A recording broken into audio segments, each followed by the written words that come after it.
Oh dear, Firtless. Just a quick video. Tomorrow, the two channels have done their thing. I'm sure if you know the channels personally, you may have already seen them. But I'm going to put the two pareidolia rewriting, as I called it. I don't know why I called it that. I did have a reason, but that is going to be on Patreon tomorrow first. My neglected Patreons. Oh, they're so loyal. So what I'm going to do is I'm going to put that on Patreon first, and then a day later it's going to be on public. Ta-da. So Tuesday you get it public, tomorrow Patreon. But a video for today, just a quick, it's just something funny that just happened about, I don't know, a couple of minutes ago. And I was driving, and I really wished I could have filmed it, but obviously you can't just go for your phone while driving. If you're going to like record yourself driving or whatever, it's obviously pre-set up, and you're not spending your attention on the camera and on the road, obviously, you know what I'm saying? Anyway, I come down the hill out of scene after doing my round or whatever I usually do, and there's, on the left hand side there's a road with an LDV pulling up, an LDV van. Now, I don't know if anyone in any other countries have what you call LDV. Who's this cunt? The crew time's on partner. It's me. Look, mate, I'm not dogging, go away. Anyway, there's an LDV van, which is, I don't know if you've never had those in your country, but they're just a nasty... You open his door and shut it. Okay, is he going to get out?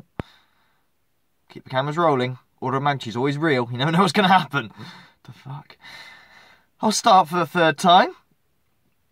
There is an LDV van. I don't know if you have LDV vans in your country or not, but they're a nasty van. I'm talking about the 80s, 90s style one that has a turning circle of a Titanic. I should know, I used to drive one. It's called an LDV Pilot, if you want to know the make of it. Anyway, it's red, Postman Pat style. And as I come down the hill to the traffic lights, it's waiting for me because his lights are on red, I'm on green. And I look left, and only you petrol head, or as you Americans call them, gearheads, which means something else completely in this country, would find this funny or amusing in some way. Anyone else would be like, why is that funny?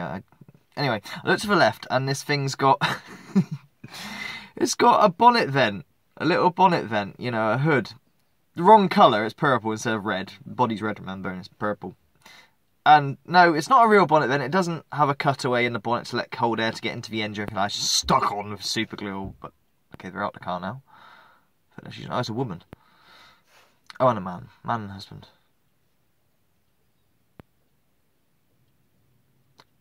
Nice day for a walk. Must be. Okay, I think they're safe. I don't know why everyone could just pull up next to me. Yeah, anyway, so it's got this bonnet vent, purple, and I'm sort of laughing at it. Like, okay. And it's got, like, I can't describe it. It's got, like, train horns on the side. Big-ass, like, air horns on the side. It's on hubcaps, really small 13-inch wheel and plastic. Cheap-ass Halfords or Walmart and other countries, I guess. Hubcaps. Spinners, no less. Cheap plastic spinners. Sunstrip. Everything out of the Rice handbook on this LDV van was really uncommon to see on, like, a van, And I think nothing of it. I sort of look at him and have a little giggle and just carry on driving. I think nothing of it. But us Peugeot drivers are known for being a bit slow, okay? I'm not really a slow driver. It's just the car's economical and I take real big advantage of that. That's probably why Peugeot drivers are slow. I'm probably 90% as Piehead keeps trolling me saying they're old people. Did you get your NHS car? Is it coming NHS grey? Fuck you, Pie Man. It's my domestic appliance, leave it alone. Besides, got me through the snow. How was your car in the snow? Your 4x4 Jaguar. I bet that was kind of interesting. 4x4 2.5 V6 in the snow. Anyway, back to the fucking point. As I was coming up the hill, just doing 40, because that's Peugeot drivers, I didn't really pay attention. Usually I've got like a Jedi sense. I know someone's behind me in my mirror. It's called the Jedi sense. If you're like quite an accomplished driver and you've been driving many years or whatever, you just know someone's on your ass before you've even looked in the mirror. And, oh, there they are. Oh, I didn't have this with this. I just getting old, see, Peugeot drivers. And I looked in my mirror and I just saw this LDV van come wanging up behind me. I was like, what? And then they're not fast. They're slower than this. They really are a terrible van. And I thought, well, maybe it's a sleeper or something, like. Okay, alright. Shit, wasn't expecting that. No, it was just that I was driving really slow, obviously, because this became apparent when I got to the dual carriageway bit where the speed limit lifts up to 70 miles an hour. I said, go on and have me, mate, go and have me. And then there's just this big black puff of smoke from the mirror, like behind me.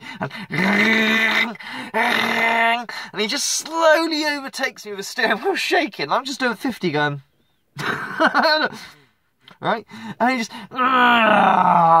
past me and keeps going up the hill, like exhaust dangling off the back. Yes, which has got a Halford's tailpipe thing for $5.99 or whatever they are. Probably more than that now, probably like $12.99 or something. I'm bought for a very long time. What just happened here? Like I say, anyone who's not a petrol head or into cars in any way or form will just be like, I don't understand why that's funny. But there you go. That's things like that. I mean, I was in a foul mood earlier because my squirters have stopped working on my car, and I thought, oh, it's the snow, the squirters are frozen. No, they've actually broken, I think. I've checked the fuse. Yes, the fuse hasn't gone. So back to the garage we go. It's under warranty. You will be paying for this because it's not a serviceable part. It's not like you have to, you know, maintain your jet washers or change them every 6 months. This is a physical thing, and my car's broken. It's under warranty for a year. So, but obviously, I hate being without a car because I'm probably saying, yeah, I need the car for a day, and that'd be awkward as fuck because, you know, live in the middle of nowhere and all that. But fucking hell. So yeah, I mean, that did make me. Oh, I come back now. That did make me like, what are they doing? I'll tell you a story in a sec.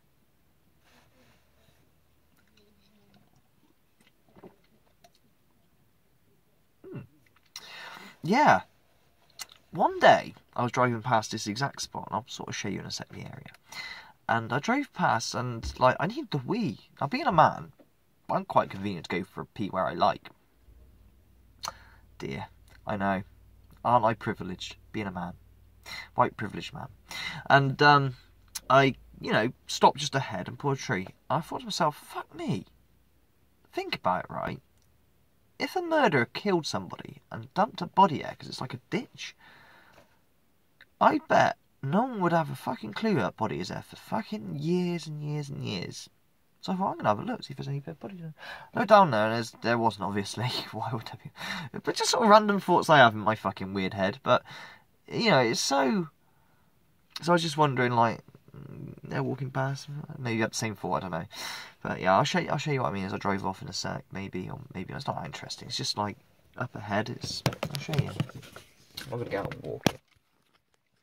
Don't have my camera zoom gonna get it, but if you look, there's a tree up ahead, and you know, behind all this fucking horrible, nasty bramble, look, throw a dead body behind there, no one would know it's there. You know what I mean? Don't worry, I'm not a killer. I'm not a killer. I'm just saying, just, you know, sad really. Shouldn't kill people, not right. I'm gonna let a psycho's idea. I'm not gonna give my location away. Pile up of bodies. Order, it's all your fault there are bodies here. Everything's your fault, you're a cunt. There you go, Phyllis, that's your hangout with me for Sunday. Talking rubbish. If it makes you feel better, great. Like I say, the experiment is going to be up tomorrow for Patreon first. I'm going to do something else for you Patreons, actually. Do something else, because at the end of the day, I feel like I need to give more to my Patreons or something, but I don't want to, like, you know, someone who can't or doesn't want to or whatever, you know, the support is totally optional, you know. I never, you know, I'm not going to like keep bartering like, hey, don't forget to support me on Patreon. I never say it. It's in the links in the description, but you don't really hear me say, hey, don't forget to donate to my PayPal or whatever. Yeah. And I had a lot of support and all the rest of it. I'm not going to go into that fucking spiel for the billionth time. You know what's what. But I feel like I want to give a bit back more to them, but not exclude anyone. What I was thinking of doing on Patreon, and please put your ideas if you are a patron. I've only got like 8 of them or whatever. And for those that have left, okay, I've had like those that left. A lot of them emailed me and they said, "Look, I'm really sorry. I feel really guilty, etc." That's okay. Circumstances change. So I'm just glad that you did it up to this point. You know, that's amazing. I'll be forever grateful for that. You can always come back. You can always go. Whatever. All right. So don't, you know. And at the moment, Patreon. There's nothing really bonus there for you. We just get sessions a day early. Big deal. So I want to give something, just, I don't know what. So, but I don't want to exclude anyone. So I had this great idea. Outtakes. Really shitty outtakes. I done an outtake for this one. It's not great. And I'm not going to say what it is as such. I'm sure my Patreon. That wasn't a plug. I assure you. You know, they're going to be short like a minute or something, but just when I get tongue-tied or say something really edgy or stupid that I shouldn't have maybe, or pushed the boundary just a little bit or whatever, I'll put it on my fucking Patreon. What do you think? Maybe that's like, or don't be a dickhead. Because I'm sure someone will be like, I don't mind donating $1 to get hold of that footage and fucking playing memes with it and put it on a channel, anti-order channel. Hey, if you want to do that too, that's okay. I don't care if you put videos about me. It's all publicity and all the rest of it. Not that I want to be famous or anything, but you know what I mean? So I'm fine with parodies and stuff. I know some people get all butthurt about parodies, but I love parodies. If you want to roast me, fucking go for it. I don't mind. I love it. So yeah. You know, what do you think? Outtakes of Order fucking up his lines, or something that's like really funny or shouldn't be. I got a bogey out my nose or something. I don't know, whatever. That was a slight hint then, by the way, for the outtake in this one. It's not to my nose, by the way, or a bogey hanging out, but that kind of mentality. I'll put it up for you Patreons, and like, oh god. Cringe-tastic is what it is. Fucking cringy. If you want to watch that, that's fine. Let's go support the fucking page. Not really paranormal, is it? Ends well with the session. Ah, shit. Anyway, experiment up tomorrow on Patreon, day after. Goodbye. Just take an eternity upload otherwise. Thank you for hanging out with me on Sunday.